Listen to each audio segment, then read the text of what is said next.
Welcome back to the online edition of the People's Film Festival 2020. I know this is a hybrid event with both physical screenings and streaming online.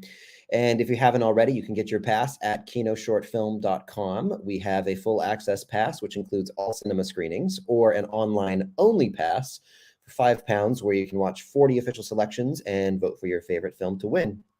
Yesterday, we had our first filmmaker Q&As and a panel discussion on short film finance, all of which is available for rewatch. But right now, we're chatting with two animation filmmakers. We have Paul O'Flanagan from MEMENTO Mori and Harry Plowmen from I Hope This Film Isn't About Me. Hello, Harry and Paul. How are you? Hello. Good, thank you. Yeah, how are you? Good, good. Welcome. Thanks for joining us. Absolutely. It's a pleasure. So both of your films are great. Both of your films have already screened in cinema during our opening night, and good reactions from the audience. I know, Harry, you were in the audience. Paul, you're up in Dublin, so you couldn't make it. Harry, you happy with the reception from the audience? Yeah, it was good fun. Really nice event. Nice. So let's just start hopping right in and just talking a little bit about just your background, how you got into animation, how you got into storytelling, and then we'll talk specifically more about your current project. So Harry, tell us a bit about yourself. Yeah, so I started off, I guess, just messing around with mates as you do, making films. Made some more films at uni, and then since moved to London to be a freelance filmmaker. So currently, doing editing, directing music videos, bits of animation. But it was actually when lockdown started, is when I started animating, because couldn't leave the house and make short films, live action anymore. So yeah, made a little lockdown short, which super cool. Played at this festival last year, which was great. Hugs, yeah. And then so that film was sort of about the start of lockdown, and then towards the end of lockdown, made this film, which is about going back to nightclubs. And so this is only your second or third animated film, because I saw one of your older films was kind of a hybrid with some animation. Oh yeah. So I guess there's that one. But this is like now I'm I don't know, I guess I sort of see myself as more of an animator now. Yeah. Cool. Paul, do you want to tell me a little bit about your background? I was an animator from scratch. So yeah, Harry, I'd say, come on into the club. It's a lovely place to be. I studied to be an animator in college. I graduated in 2000 in Dublin, and went straight into Boulder Media. That was just starting off. The company that went on to make like shows for Cartoon Network and Disney and Nickelodeon stuff. So that's my kind of bread and butter. But you do get an itch to tell your own stories or something else, something very different than your normal day to day. So that's where we in Ireland, we have Screen Ireland, and they have great initiatives. Like this one is called Frameworks, where you can pitch your own idea and they'll fund it. And like they have a great belief in the filmmakers, because mine was, even when they saw it, it was going to be quite a gory horror, so they were like, no, they could see the potential in it. So that was great. So like I've had a great career being an animation director on things like Danger Mouse and Amazing World of Gumball. And I directed, it was only released a couple of days ago on Netflix, Transformers BotBots. It's kind of like a sitcom comedy version of Transformers. And that was great fun, but it's to get the chance to make your own short film is fantastic. Yeah. And this is your third independent short film, right? Other than obviously all the work you do with Boulder, and your other two were animated as well. Can you tell me a little bit about what happened with those? Yeah, the first film that I did was financed as well, but I was that was a long time ago. It was like 15 years ago, and I was an animator that wanted to animate on a short film rather than a director, a storyteller. So at the end of that, I had learned so much, and I wanted to make another one. I wanted to do something a bit better. So I actually went back to college and went to Wolverhampton to get a degree. And my degree film was my second short. And it was a short called Beauty Now, a satire on, contemporary beauty ideas and plastic surgery and all that. So I was quite happy with that. So very quickly, I made 2 short films together and then took a little break of 15 years until now. Yeah, and now you decided to come up with a horror animation, which you said is actually quite rare. Not too many people in the animation space actually are creating horror in the animation space. Mm-hmm. Yeah, it is rare. Yeah. Yeah, interesting, interesting. All right, so just tell me a little bit about these projects and how you got the idea for them and why you decided this is, out of all the things you could focus on, this is the passion project that sparked the itch for you, Harry.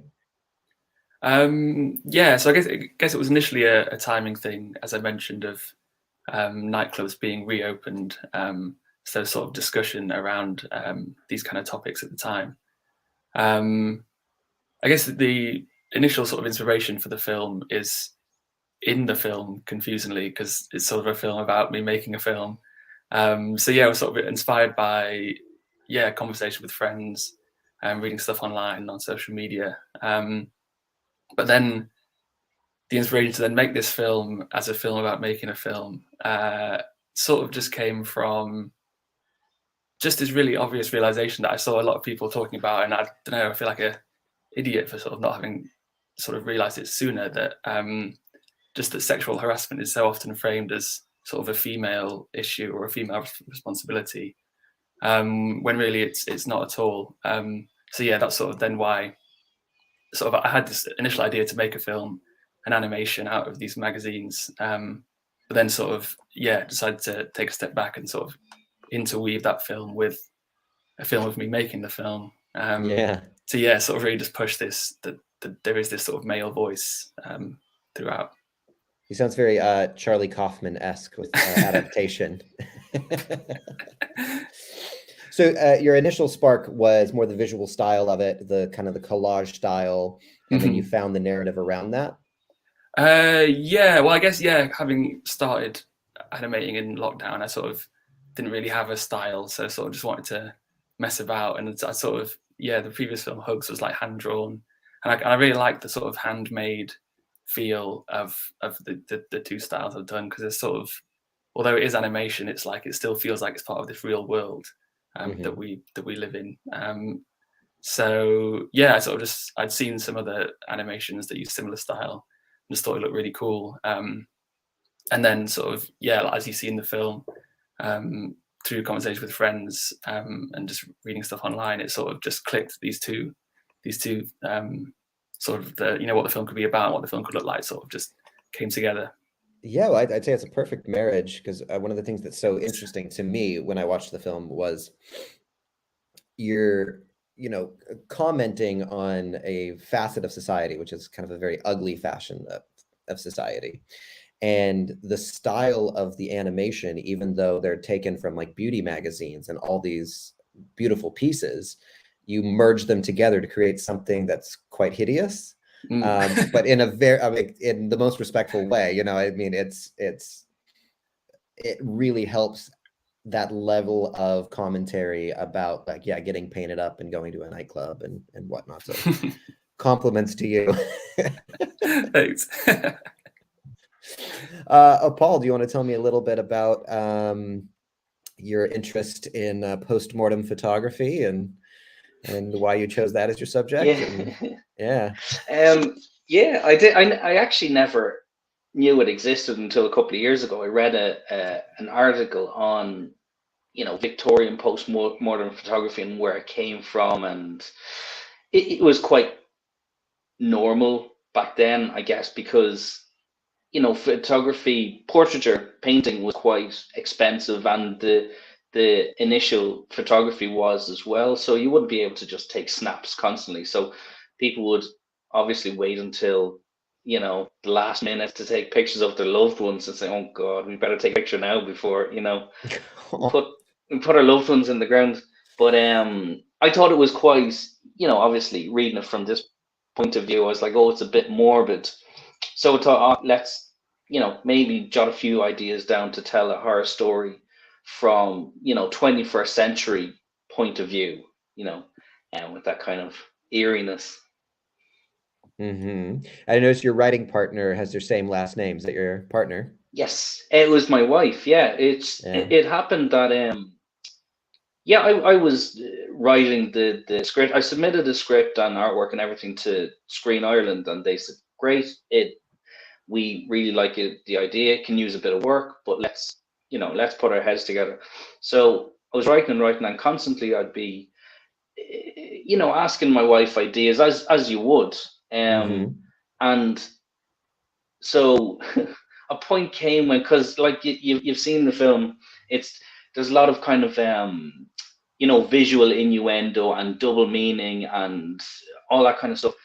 And a point came that I was completely wrung dry. I couldn't write anymore. I had no ideas or anything. So I ended up handing my laptop to my wife and saying, can you do something like this? And that means this kind of thing, but something else. And she'd just give me loads of different options. And she ended up writing half of it, from that. So then when it came to credits time, I was like, oh God, I don't think I'm the only writer on this.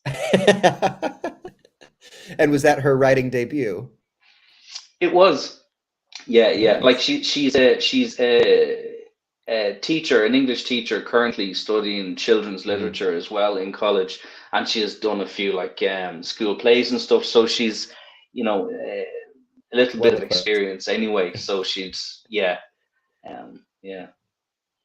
So I'm very curious about obviously the course of the story. It is macabre. It is have these elements of horror, but also has a lot of heart, especially by the end. Is almost this cautionary tale about artistic or even just career self-absorption. So I'm curious, how was the process of getting those themes into this project? Was that a discovery? Was that something that was there all along? No, it wasn't. It was like I said, the version you saw was, horror with a nice morality tale and stuff at the end. It was actually quite bloody and gruesome with no kind of resolution at all. And we were kind of talking about how to make the horror most effective. And it's always most effective when you get a little trick in the tail at the end, like in all the great horrors, the others, the innocents, all that stuff, with nice subtext. But that wasn't there, so we were like, God, how can we do this? So it kind of came about actually when it was, like I was saying, I wasn't very happy with my first film, so I didn't wanted to try my best and not leave any gaps or make any mistakes with this. So I was actually looking at like Steven Soderbergh's rules for storytelling or something, and I think he has a rule that is like, he judges a film by the first 3 shots. If he can derive somewhat what the film is about, in the first 3 shots, he thinks that's a good sign. It's like, okay, I'm gonna try and do that in the first 3 shots. So I introduced the little girl character, the little homeless girl, where just to kind of introduce the idea of his relationship with other people in the world, and how he turns a blind eye to a lot of stuff. So that then led to, okay, let's bring her back at the end, and maybe the lessons that he learns over the course of the night are reflected in how he interacts with the girl after his kind of Scrooge journey. But yeah, so kind of by accident, but yeah, we wanted to push something, but it kind of fell into place a little bit organically and nearly by surprise. That's great. It's a great addition. I'm glad you stumbled upon it. So Harry, let's talk a little bit more about your film and some of the themes within your film. Obviously it was very interesting what you said in your director statement and also earlier in this Q&A about sexual harassment being seen more as a female issue. In your film, are you trying to make it a male issue, or are you trying to make it a genderless issue? What are your thoughts? Like, it's everyone's issue, or guys step it up? I guess it's a guys step it up. Definitely, yeah. I think it's, yeah, in terms of sort of what an end goal is. I don't think I don't know. I rarely think of films as sort of answers and more sort of questions. So hopefully at the end, yeah, when the me in it goes sort of from the laptop into sort of real life. I think it is just that thing of, especially at that time, going from lockdown to no lockdown, sort of, yeah, just, I don't know, taking responsibility and being aware of what's going on, yeah, in real life, and not just thinking things, but actually, you know, acting as well. And so I just sort of wanted to, yeah, just sort of start a conversation sort of about that. And yeah, I guess, yeah, for men, because yeah, that was, I'd always heard this quote about writing that was like, you should always like know your audience, which I always thought was a bit like, I don't know, I sort of disagreed with it, because like, you sort of want as many people to see and enjoy your film as possible. But then I've sort of recently been messing around with, yeah, writing it as like specifically as possible. So yeah, in terms of the question at the start, it was definitely like, yeah, it's a film for boys. And you've played at some bigger festivals with it as well. I know you were at the, you know, the BAFTA qualifying London Short Film Festival. Did you attend a live screening of that yourself in person? Yeah. What type of conversations has this started? And I'd be very curious specifically with, how are guys responding to it? How are women responding to it? Are people responding as intended, or are they finding things within it that even maybe you didn't intend? Because I know as a filmmaker myself, sometimes somebody comes in with an interpretation of your film and you're like, whoa, that's crazy. I didn't see that in there, but yeah, I kind of see where you're coming from. Yeah. Yeah. I'm not really, I can't say I've heard any conversations just specifically. But I think what was nice, is that at the London Short Film Festival screening, it was like it was a very vocal audience, which was fun. So in that, like the first section, it was like, it was kind of quite loud. You could hear like, yeah, men and women laughing, especially at the bouncer scene. I remember there were these three girls at the back that just like screamed hysterically, which I thought was hilarious.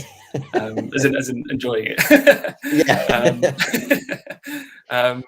And then I don't know, when sort of the shift happens about halfway through, it was really sort of, I don't want to pat my own back too much, but quite satisfying to then it was like just complete silence for the rest of the film.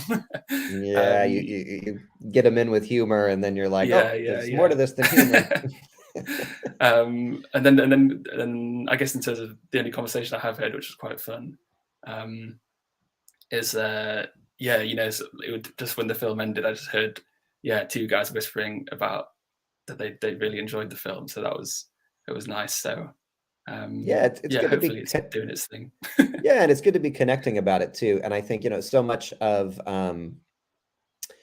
you know, conversation about such a hot topic issue is sometimes scary for artists to commit to, right? It's like, you know, you might not want to put your name and reputation on the line with something that somebody could be offended by, even if it's unintentionally offensive. So it's good to hear that, you know, when you do get out there and you do start saying something important with your work, that being rewarded for it rather than punished.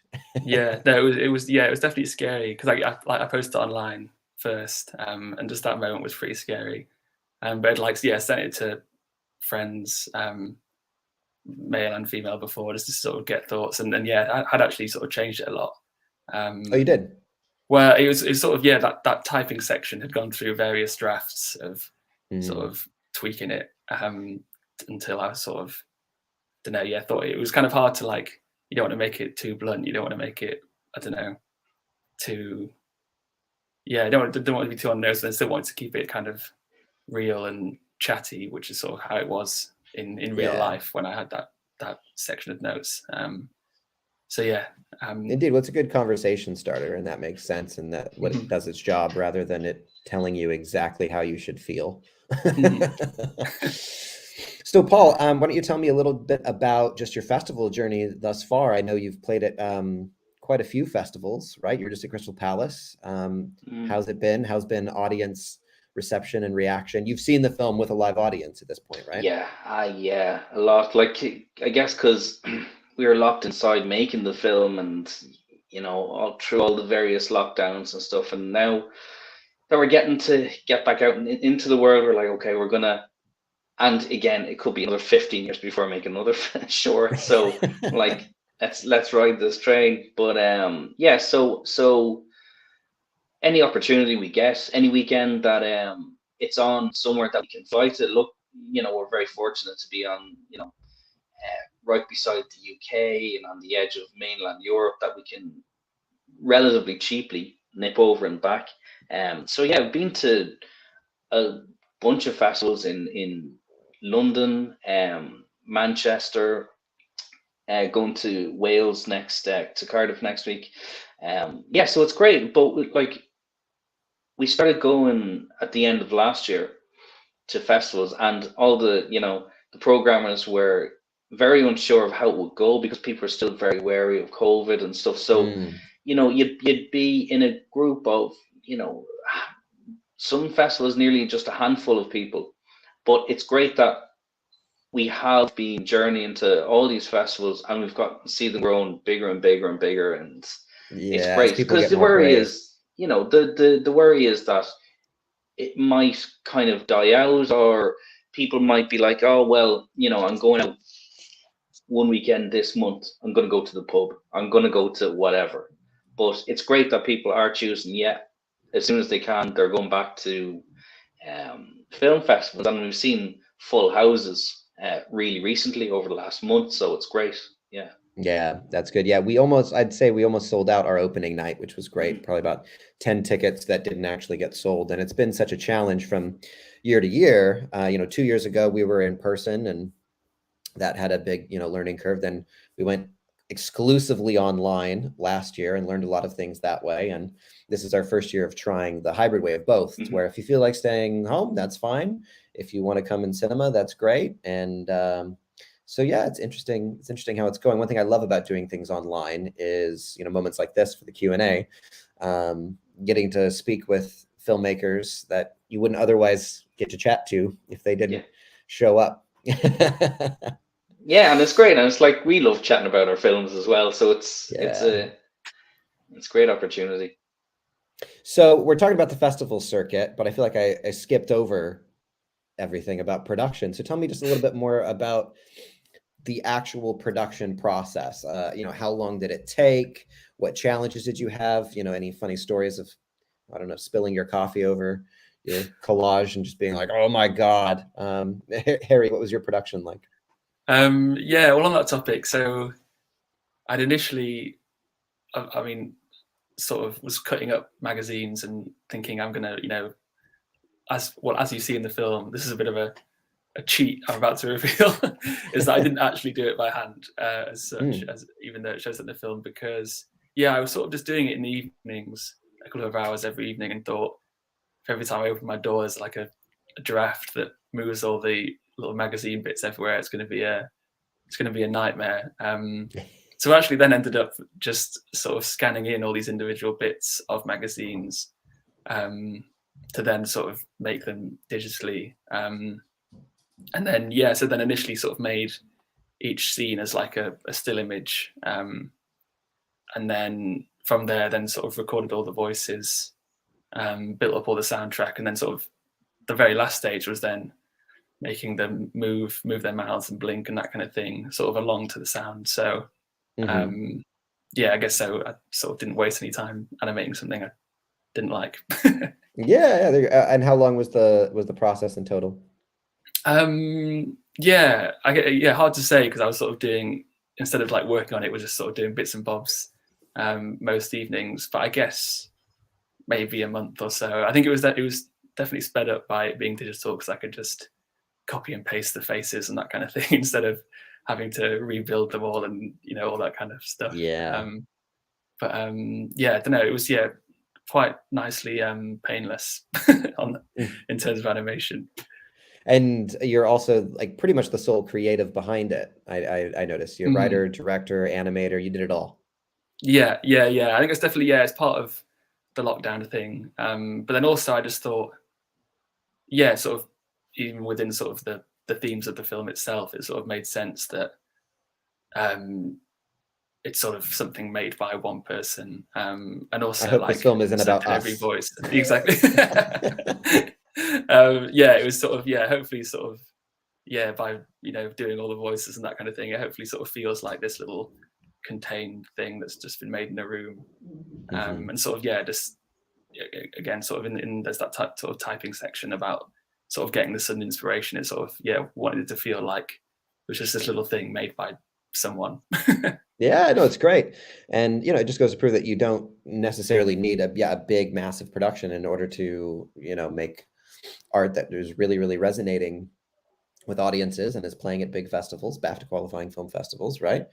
I know, Paul, you did pretty much the opposite, right? I know you were in lockdown, so everybody was working individually, but was it something like I saw about 21 animators working on the project? Is that correct?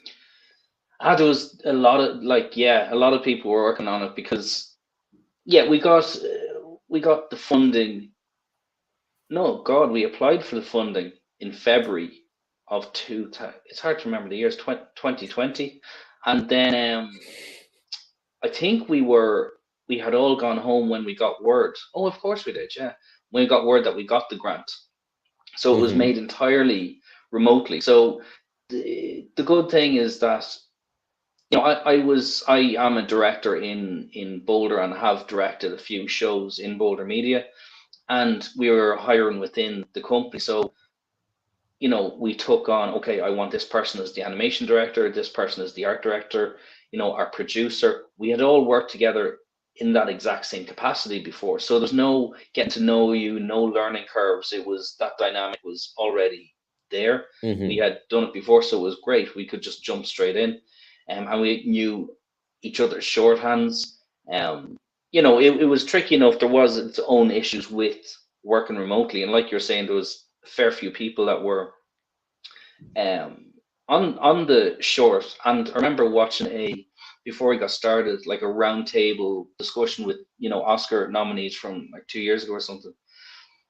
From like, there was a couple of Pixar shorts nominated and Disney's, all the big hitters, and they were saying it's so hard to make a short because it's not scheduled, so you're grabbing people here. Can you work on this? Oh, great, I'll work on that, so great, you'll start in 2 weeks, and then in 2 weeks time something else has come up in their workload and they can't do it. So you have people doing bits of scenes, and I can take one scene or I can take half a scene, so it's tricky in that respect, trying to get folks to work on it, just because their time is pinched elsewhere. So we had a fair few amount of people working on it.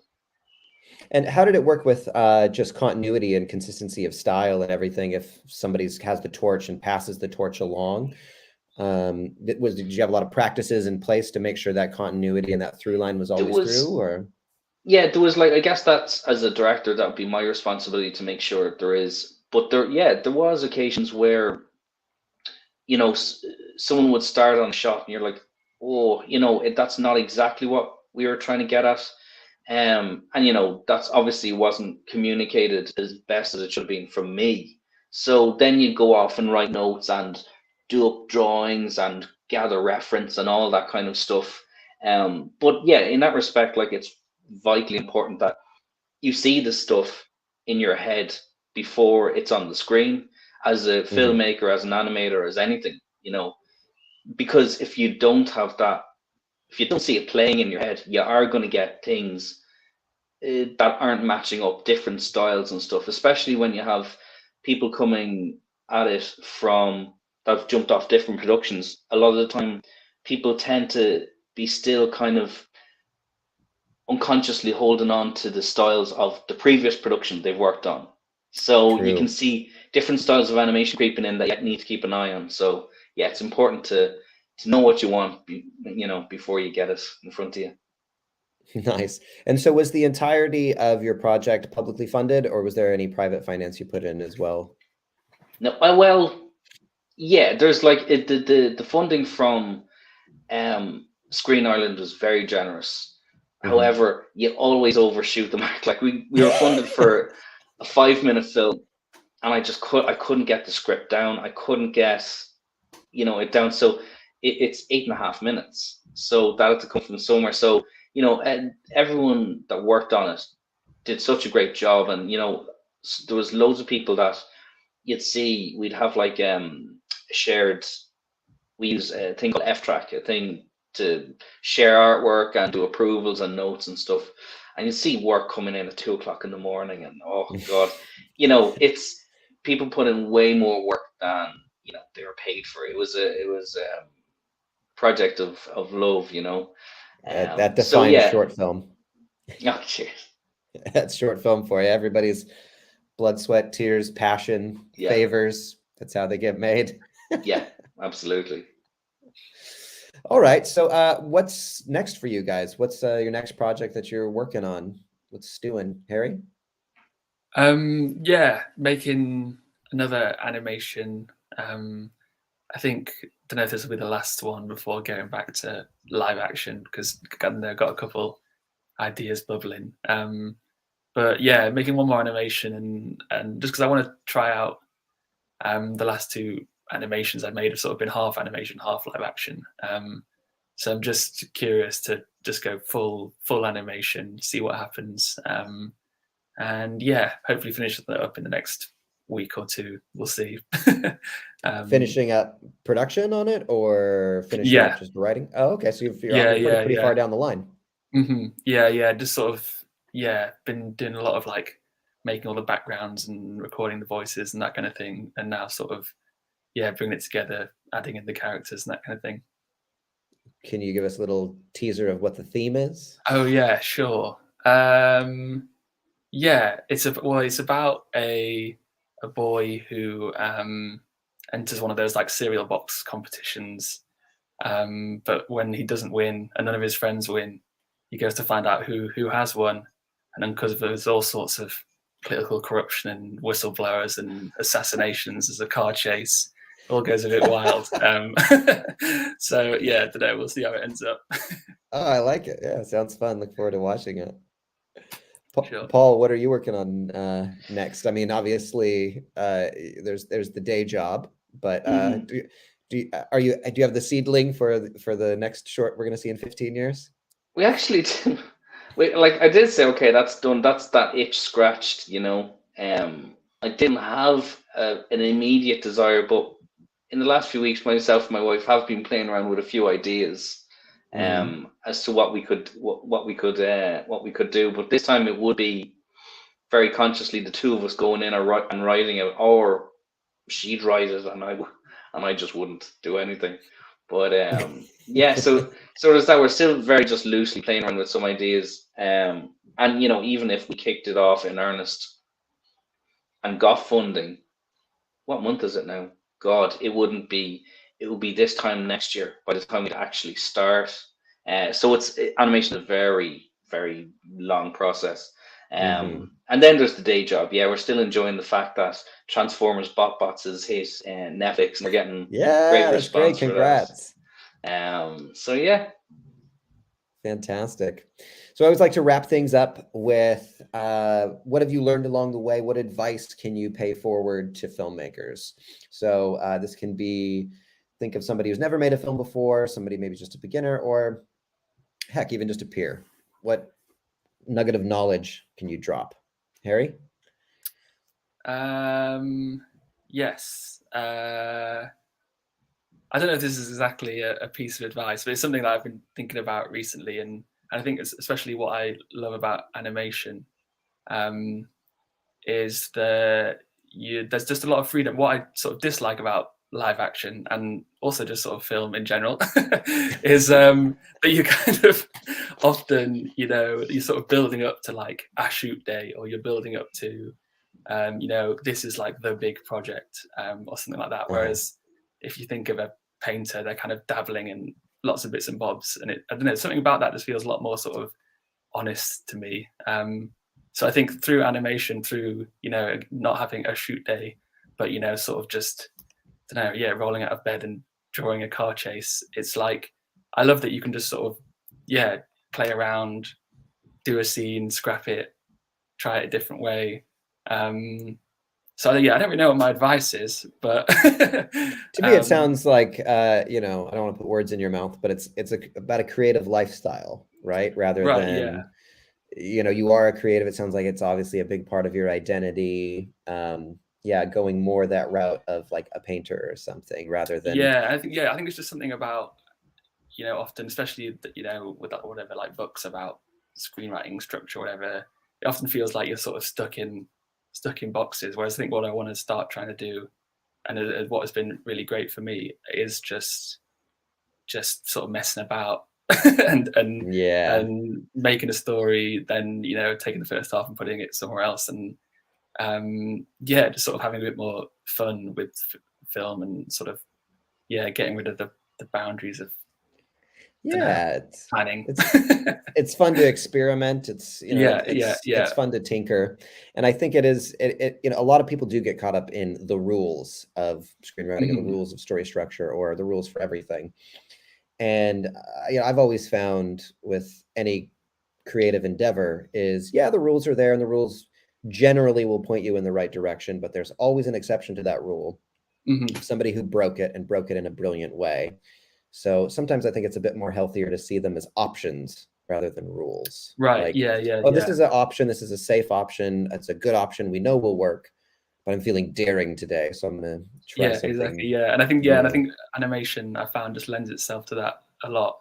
That you can just you know, if you draw it, then you've got it. So yeah, you can just, yeah, it's fun just messing about like that.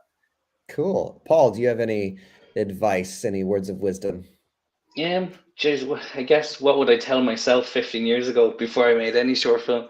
I guess that's it. I'd say, like, one thing about animation, you know, people that just animate and animate, they kind of do forget story. You know, certainly I did. So it's like the one phrase that I always regurgitate is Richard Williams, who was the animation director on Roger Rabbit and a million other things, said, "You don't know what you don't know." So before I made the first short film, I knew everything. I didn't need to consult with anybody or so. And, you know, with this last one, Memento Mori, I did 21 drafts of the script, sent it to everybody. What do you think? Took on board notes, you know, and even like I watched a million YouTube videos, because even when you consider, because the knowledge that's out there online is tremendous with storytelling lessons and art lessons, and I don't feel people even avail of it as much as, like, if you think that, you know, Joseph Campbell, you know, went around the world making volumes and volumes of, you know, the story structure, and then you have like the Robert McKees and the Save the Cat books and all that kind of stuff getting condensed and condensed. Now you have 14-year-old kids condensing it even more to like YouTube videos, and there's some dynamite bits of advice in there as well. So, like you do, take it on board if you want, ignore it if you want, but know it, be aware of it. So that's it. Just fill your brain full of everything. What does this shot mean? What's the purpose of it? Can I make that pose better? You know, is this lit better? Do I need that? Question everything. You know, that's it. Because chances are, as much as you know, you still don't know enough. So I have a follow-up question to that one, because I do a little bit of teaching film as well. And I always find, you know, there's people in the two camps. There's obviously the people who just absolutely leap in, don't ask questions, don't interrogate their work. And there's other people that ask so many questions that they never actually get started on their journey. They're in this constant feedback loop of, oh, I'll write a new draft, I'll see what people think of it. I'll write a new draft, I'll see what people think of it. And so often I've even witnessed the genius be worked out of it that way. What do you think is the sweet spot for feedback? I mean, it sounded like for you, it was 21 drafts. What do you think about that sweet spot? I think